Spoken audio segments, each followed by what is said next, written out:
Prager University is a reactionary think tank whose channel has more than 3 million subscribers on YouTube. The channel's stated goal is to promote American values, the usual kind of conservative outlet. It's doing more openly reactionary content on current right-wing talking points rather than anti-communism. The first video about Marx was released in September 2018 and has received about 3 million views. The second video about Lenin is a part of their so-called Hall of Evil series, where PragerU tries to equate people like Stalin, Pol Pot, Mao and Hitler. It was published 5 months ago and received more than 1 million views. Right. From the start, this is a series by quote-unquote Dr. Paul Kangor, who is a political science professor, supposedly, and we can talk about his credentials for a second, but he wrote the book The Crusader, which just became a movie recently, so he probably got a little check from that, but he wrote this big movie, big book that became this big movie for the right wing about Ronald Reagan. So it's all about how Ronald Reagan defeated communism. So this is a subject dear and near to his heart. But the reason we're hearing from him today is he's a teacher, professor at a small private Christian school in the middle of nowhere, Pennsylvania, which is notable. This school is because they refuse to follow federal laws about discriminating against women. So that's how they achieved nationwide prominence. But so yeah, this professor is their political science teacher, and this guy is a think tank guy. He's a religious think tank talking head.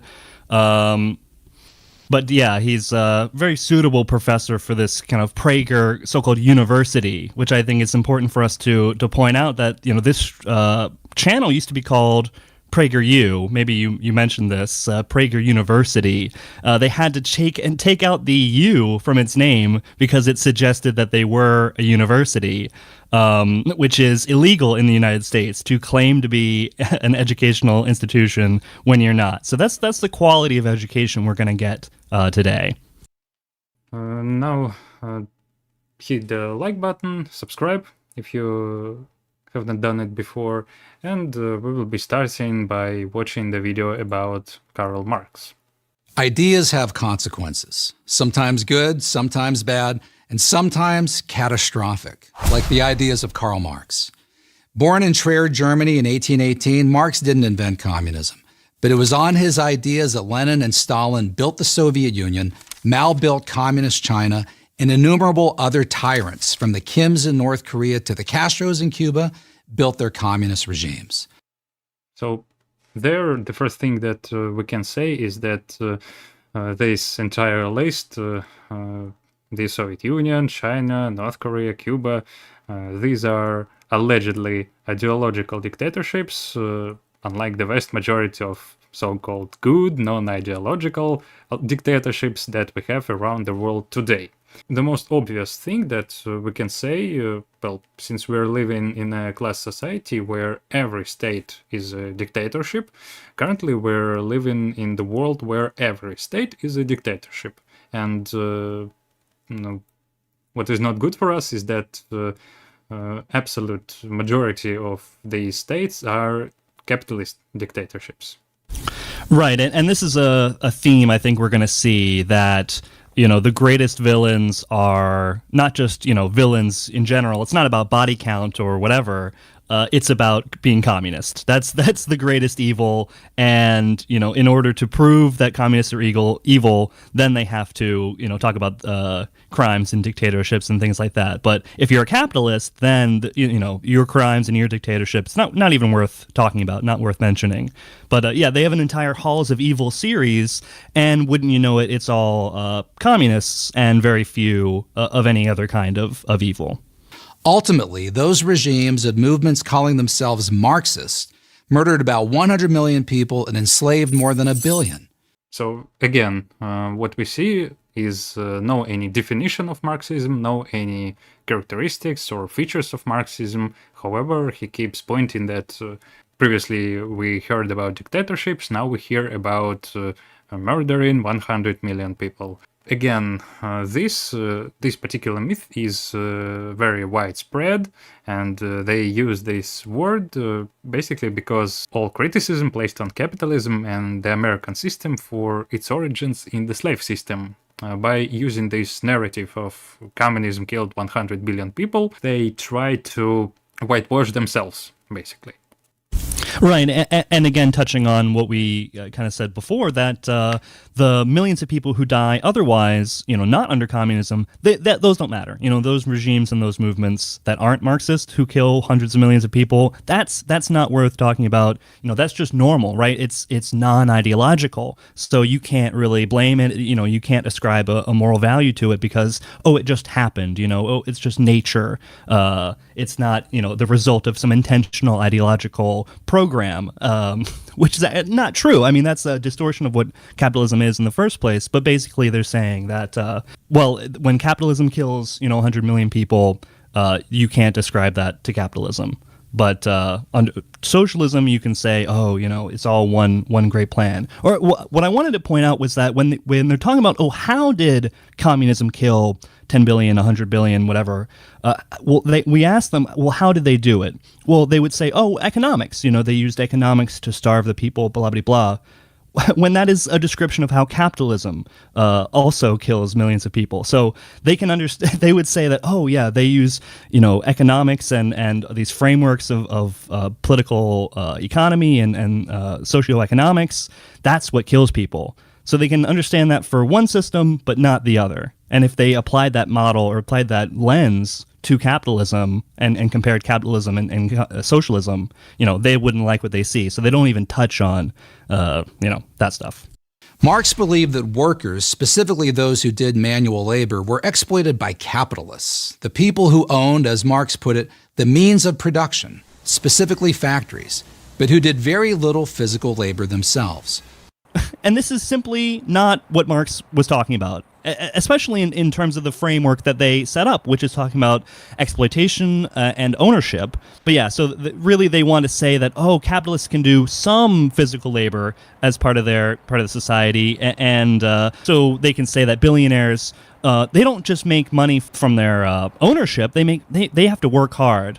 When really what Marx is more directly talking about in this framework that they are trying to touch on is that billionaires don't have to work. Millionaires and capitalists, or should I say, the big capitalists, they don't have to work. Jeff Bezos doesn't have to go into the office every day. And in fact, he doesn't. These big capitalist owners, they don't work as much as like a regular CEO of a smaller company does. They spend a lot of time on vacation because their money, the revenue that comes in and they live off of day after day, this isn't from their labor. It's from their ownership of stock. It's from their inheritance of, vast quantities of money in the bank account. That's how they get their lifestyle, not from, I have to make sure that the company, is profitable and I have to do all this work to maintain my position. What Marx is talking about is that these capitalists don't have to do mental or physical labor necessarily in order to maintain their luxurious lifestyle. And that's part of the idea of division of labor that Marx is talking about, not the whole mental and physical thing that liberals like to talk about, but that the big capitalists simply do not have to do labor. And that's what distinguishes them fundamentally from the other owning classes, like the smaller capitalists, who do have to work in order to keep themselves in business, in order to keep their businesses profitable. So yeah, right off the bat, distortion of the terms of the conversation. Only a workers' revolution, Marx wrote in Das Kapital, could correct this injustice. What would that revolution look like? Marx and his collaborator Friedrich Engels spelled it out point by point in the Communist Manifesto.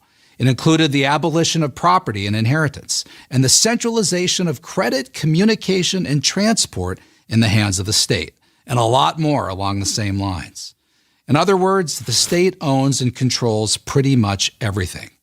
It's the classic idea that conservatives are always fear-mongering about. And it's basically the idea that it's going to be a capitalist state, but the state has more power, and the state owns more and more of society. So, I mean, basically, it's a presentation of what Reaganite-style conservatives fear the most, that the state's going to control everything. And I think people who aren't wrapped up in that space, that headspace of the conservative, the kind of libertarian-minded conservative that's so common now in the Republican Party and in the conservative movement, this kind of always fearing the government, and the government is secretly communist. Hillary Clinton and Joe Biden are secretly communist. It's all in that kind of stuff as well. But I just want to point out that it's this idea that some great power above us owns and controls everything. But right now under capitalism, that's not true, as if private capital doesn't own and control pretty much everything in our lives and everything around us.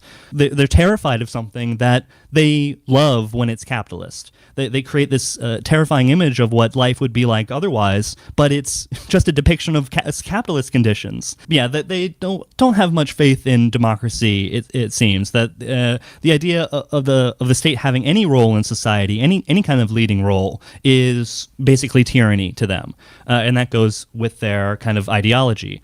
Instead, they find comfort in the role of a few private individuals having tons and tons of power. That's totally fine. And when the state pays millions of dollars for the government to buy the victims of communism's material and put it in private hands and then give it to school children, then the state is good. But we don't talk about that. We don't talk about when the state is good, only when the state is bad. It would be good for us to ask PragerU, which state has the biggest military budget in history right now. Maybe you could spot that when describing the revolution in the Communist Manifesto, they mention abolition of property.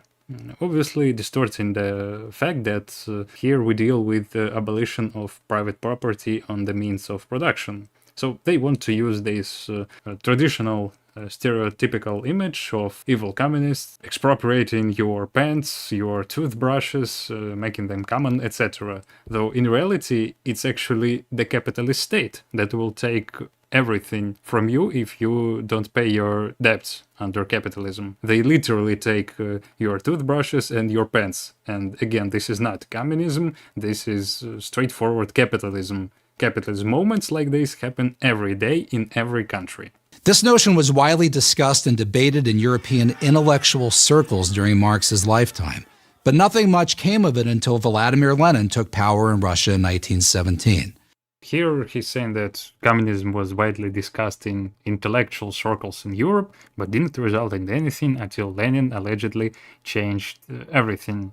Here we are experiencing the complete ignorance over the history of Europe, like the communism was invented, it was some cool idea that was debated, and then Lenin happened. In reality, though, the ideas of communism were rooted within the growing workers' movement, with the general development of capitalism that created the current class contradictions between the workers and the capitalists. It was this movement that actually created communism. We know Lenin's book, Three Sources and Three Component Parts of Marxism, where he explains perfectly how Marxism was created. And in essence, Marxism combined the most progressive elements of various philosophical and economic currents that existed in the 19th century. It was English political economy, French socialism, and German ideas of dialectics. Saying that communism was discussed but didn't result in anything is, again, another stereotypical propaganda label that we see in this video. Marx didn't invent communism. If we speak about something that changed everything, we could, reference the Paris Commune. We could even speak about German social democrats becoming the first example of organized social democratic party that, at least formally, followed Marxist theory and became a serious organized force within the national level.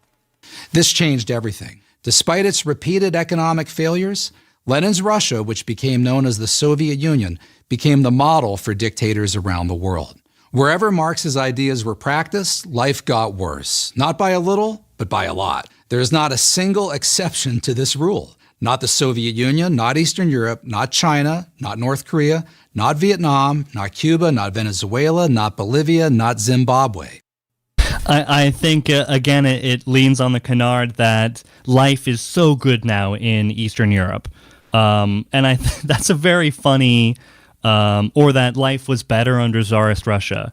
And again, just ignoring reality or ignoring basic history is necessary in order to have these ideas seem reasonable. If we're speaking about the Eastern Europe, by the way, we're preparing a video on this topic. Eastern Europe before socialism was something like a colony for Western Europe. It was a semi-agrarian region with a lot of poverty, with actual repressive regimes, and after it was liberated from the Nazis in 1944 and 1945, the Eastern Europe saw enormous development, industry, agriculture, culture in general. Life became way better under socialism in Eastern Europe than it was before and than it is now. Because nowadays, though a lot of countries are a part of the European Union, they are actually internal colonies. For example, the Baltic states had giant industry in the Soviet Union. They produced automobiles. They even produced, well, computers. And now they are just semi-colonies with their population dying out, with these regions are probably the most depressive in the entire European Union. They were robbed of their industry, robbed of any perspectives, and they just serve as markets of raw materials and labor for big sharks of European capital like Germany or France. The same could be said about countries like Bulgaria, Romania. They had developed industries back in the socialist time of history. They were producing computers. We had Apple computers produced in Bulgaria.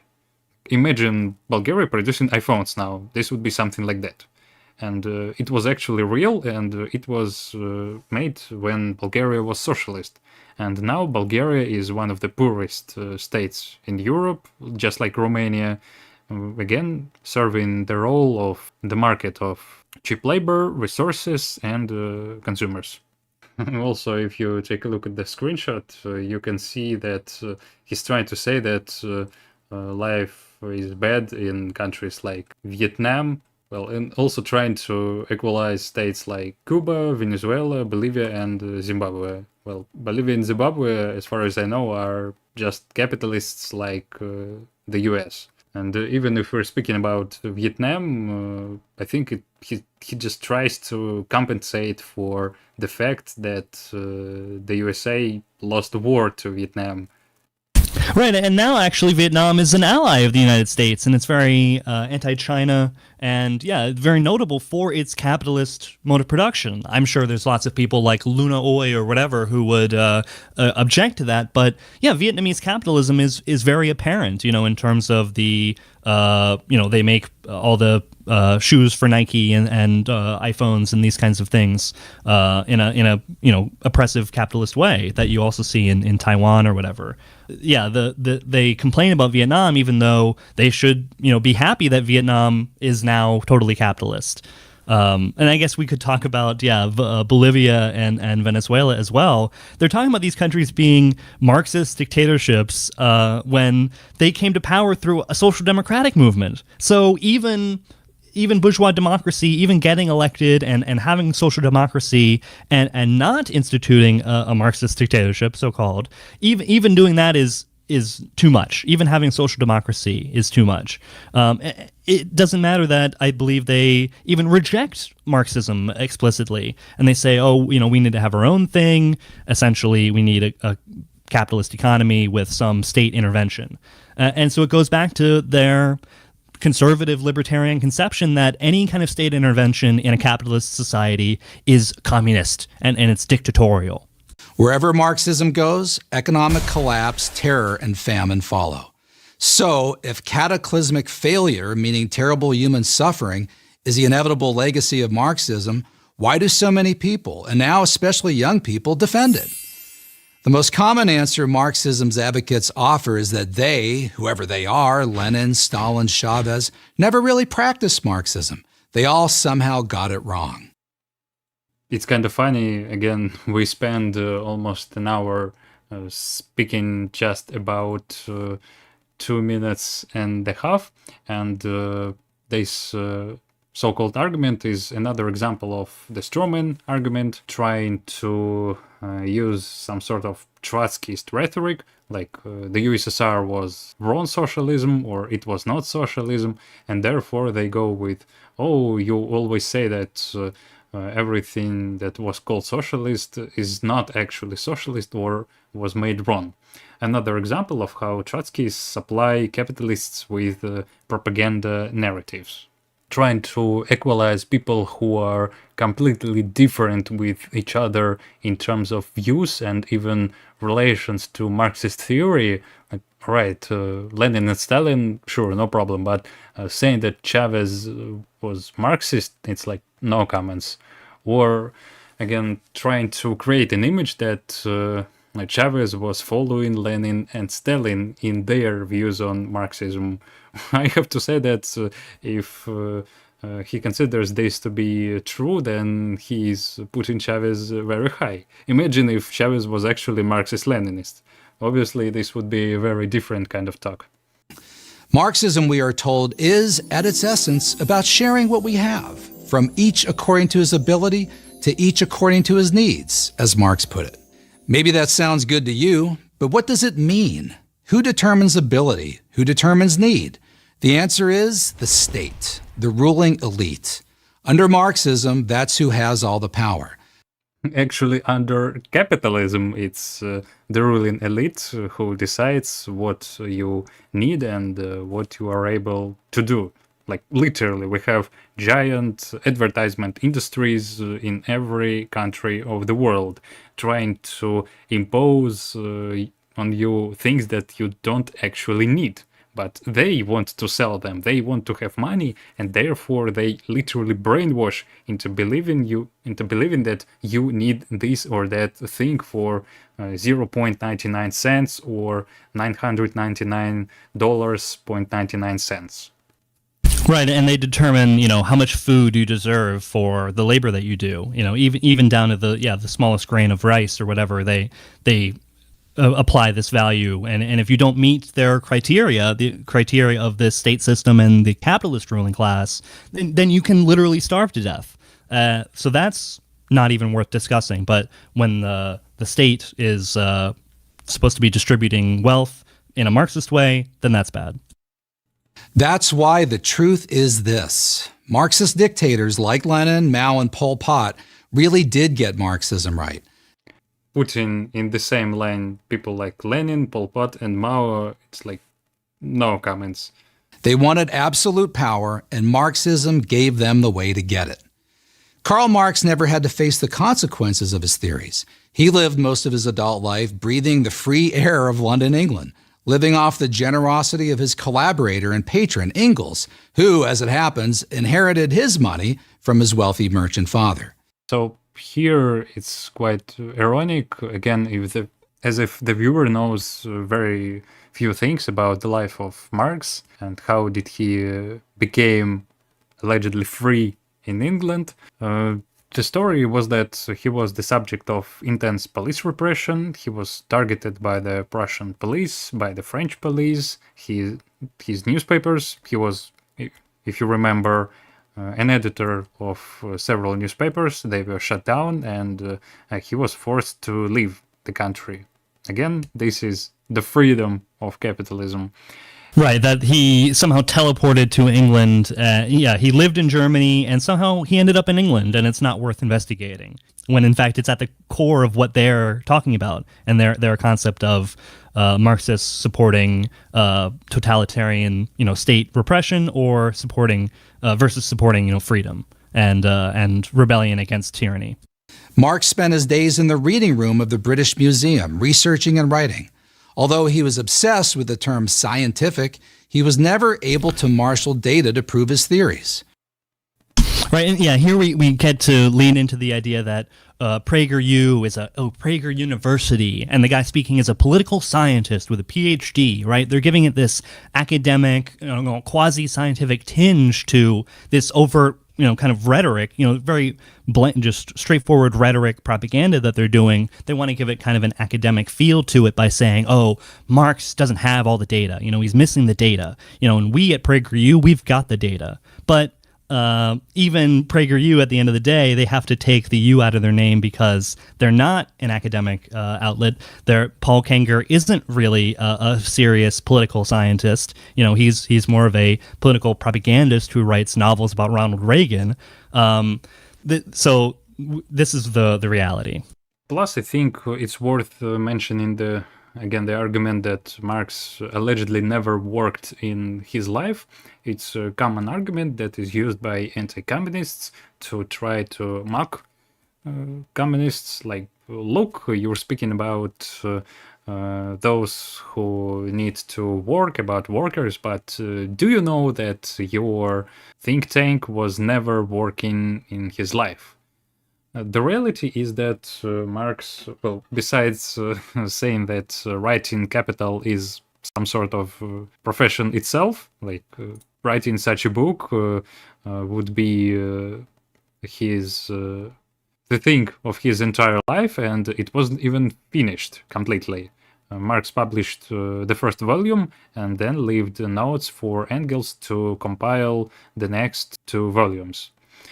Besides that, Marx was leading several political organizations, like we know the Communist League. He was also an editor of various newspapers, like Rheinische Zeitung, then it was Neue Rheinische Zeitung. Then he was working for various British newspapers. We also know that he wrote a lot of materials for American newspapers. New York Herald, if I remember correctly. He was doing what is currently known as war analytics. He was writing analytical materials for American newspapers when there was the Crimean War. Then both Marx and Engels wrote similar materials about the war between France and Prussia in 1871. And Marx was also a secretary of the First International, the International Working Men Association. You cannot say that Marx never worked in his life. And even besides this work, he actually received very few money. If you look into Marx's biography, you can see that he and his family almost constantly lived in poverty. And Engels had to struggle hard in order to get some money for Marx. At one time, they were almost thrown out of their house because they literally had no money to pay.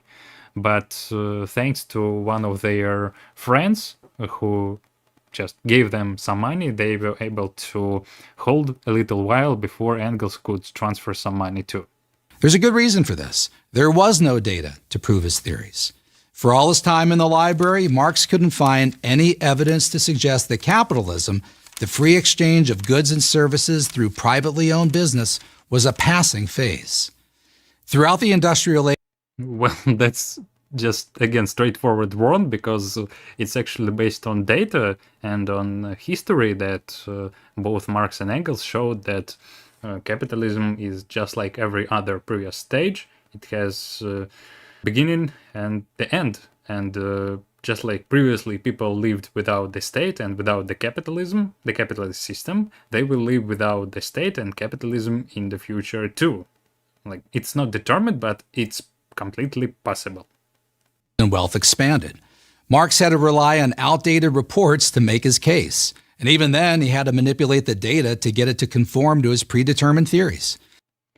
Wait, so this person just a few seconds ago claimed that there was no data for Marx to confirm his theories, but now he says that there was actually data. Though it was outdated, and though it's a contradiction itself, obviously this whole take is wrong simply because Marx constantly used not only data on the previous periods of history, but also on the current conditions. And he gathered a lot of information.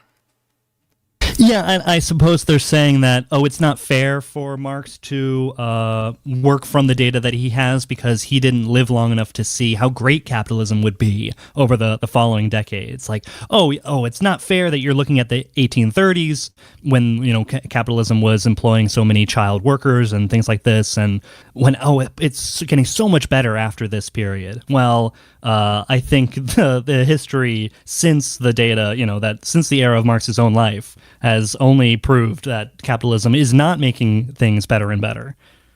But Marx really had no interest in proving his theories. He knew that they could be put into practice only by brute force. He said so himself. Of course, in the beginning, communism cannot be effected except by means of despotic inroads, he wrote. His ends could be attained only by the forcible overthrow of all existing social conditions. All existing social conditions. That's religion, family, personal possessions, freedom, and democracy. They all had to go in order to achieve Marx's vision of an earthly paradise. What is important to say there is just like everything that capitalists do, they try to describe as communism.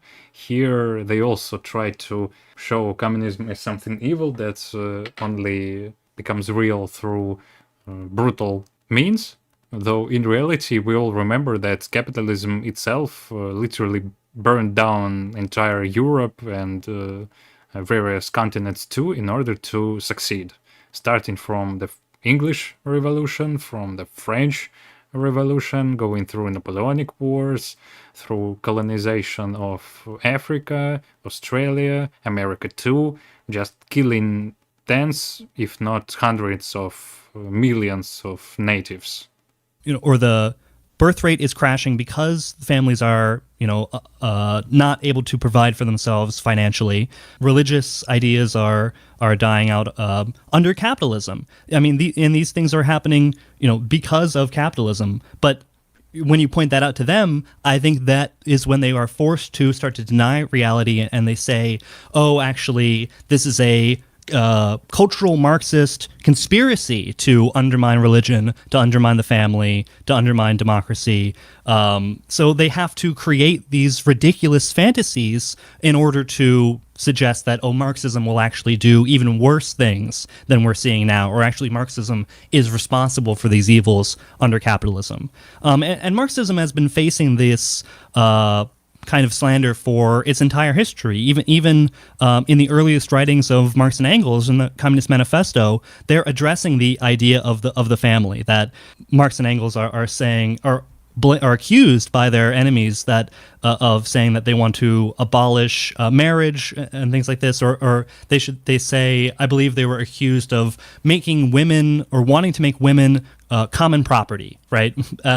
So they completely Marxists have been facing these completely ridiculous accusations in regards to their views on the family and why the modern family system isn't great, or especially back in Marx and Engels' own time, when the male of the family would, force his children into labor to provide for the family, and, the wife was a slave in the home. There were serious problems with the bourgeois family, and there are still today, but still Marx is accused of saying, they want to make women, the social property, and they want to abolish the family all at once, and these kinds of things.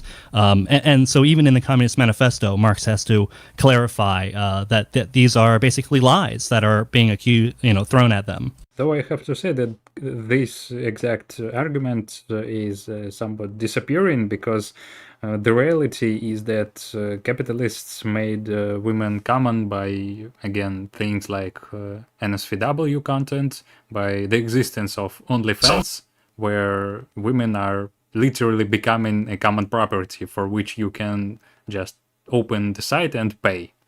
Right. The end of socialism in the USSR was the beginning of a new age of prostitution in those countries. And as conditions get worse here in America and all over the world, the basically slavery of women in conditions of prostitution is increasing more and more. But again, they demand that we ignore modern reality in order to fixate on this fiction of Marxist past evil. But since few people give up their liberties and property voluntarily, creating a Marxist state has always required guns, prisons, and summary executions. Again, this is what requires capitalist states to simply function right now. If you're still a fan of Marxism after all the death, suffering, and destruction it's caused, that's your right. But own up to it. Don't hide behind the "it's never really been tried" line. It has. So here we certainly do not say this, and in fact, the channel undermines this claim themselves, but by pointing out the growth of Marxism today, these Marxists aren't all opposed to the USSR, and the most successful opportunist parties in the United States, like DSA, PSL, and others, all argue that Marxism was indeed applied in the Soviet Union, though, of course, in their own opportunistic ways. Indeed, socialism has been tried, Marxism has been put into practice, and we see that the results of applying Marxism are actually great. We see great development of science. We see people winning the biggest war in the history of humankind. We see great industrial development. We see people enjoying basic needs for the first time in human history without the need to strive, without need to go through blood, pain, and tears. All things were guaranteed by the fact of living in the socialist state. And this is something that, well, it was tried by socialists in the past, and it was a reality. And these things have never been tried under capitalism, and they are not reality even right now. Right, and they're basically trying to pressure modern leftists into, admitting to all these, fake charges that they've drawn up. But yeah, we do own up to the legacy of Marxism, and we don't hide behind the idea that it's never been tried. In fact, it has been tried, and yeah, like Vasily was outlining, it's been successful. So we don't have to lie about it. And in fact, if we wanted to hide the legacy of the Soviet Union, we wouldn't talk about it. And I think far from it. We are constantly encouraging people to study the Soviet Union and see what life was like there, both, including any issues that are there. You'll see that if you study it. But we think that, obviously telling people to study the Soviet Union, you're going to see stuff about it. So we're not trying to hide its facts. That's true. A lot of people forget that when we speak about capitalist historians, about capitalist mass media, we deal with the system of propaganda that is brainwashing people every year, every month, every week, and every day into believing that communism is bad, that getting rid of all the problems of the current society is somehow worse than having these problems. And again, this video shows that capitalism cannot win a just battle. We see that if you use facts and logic, you can easily debunk 100% of the arguments from this video. And this is why they try to rely on stereotypes. They try to create images that would make the current reality better than the alternative. Yeah, absolutely. Don't forget to hit the like button and subscribe if you enjoyed our analysis. I think we will also put some useful books for you to read on the topics explained in our stream. And don't forget to click the bell button so that you could get on our next stream. Thank you for joining in, comrades, and see you next time. Goodbye. Thank you for joining. Bye.